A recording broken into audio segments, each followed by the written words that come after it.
Rose is a Love U Masters coaching client.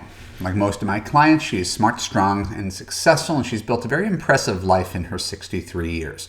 She makes good money, she volunteers, she bakes bread for neighbors. She's just a joy to coach, a warm, friendly, good-hearted human being who will absolutely make some man very happy one day. The problem isn't Rose, as I see it. It's Rose's past. She grew up in this highly dysfunctional family. Verbal abuse, sexual abuse, gaslighting.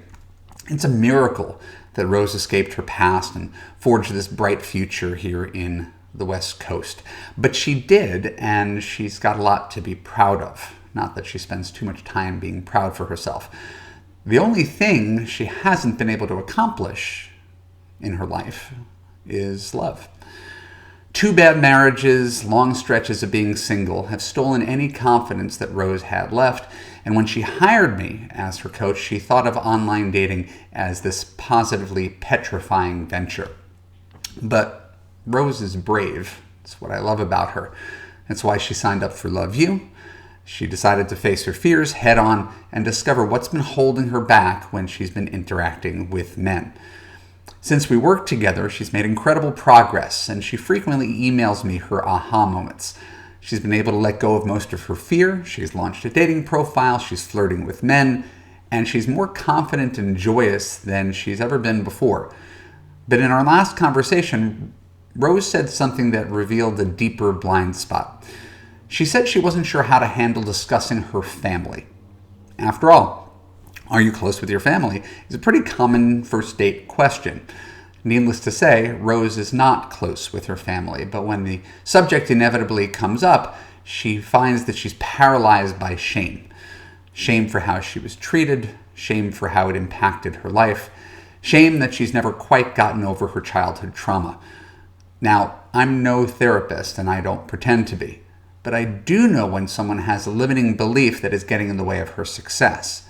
And I knew that Rose needed to reframe her childhood experience if she was ever going to find confidence and comfort when she hangs out with men.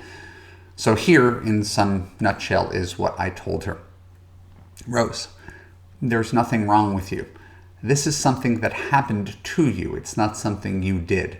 You were the victim. And now, over 40 years later, look at how far you've come. When I see you, I don't see the little girl who was abused. I see a bright-eyed, warm, intelligent, spiritual woman who's overcome a lot and makes a huge difference in the world. And if I feel great when I'm talking to you, I could promise you that any other man in the world would feel the same way. So if some guy is making small talk with you on a date and asks about your family, you can answer him honestly, directly, confidently. Brad, that's a great question about my family. Unfortunately, we're not very close. It's kind of a long story, probably one that's better saved for like a second or third date, but the short version is this. It was a pretty messed up situation. I got out and eventually became this rock star that you see before you. You punctuate that with a smile, and it's really short and powerful. But whether or not Rose says exactly what I scripted is not the point. The point is that by owning her past instead of hiding from it, Rose sends the message that no matter what happened in her past, today she has her act together. What Rose never understood before was that men had no idea what her childhood was like, and they weren't really looking to judge her.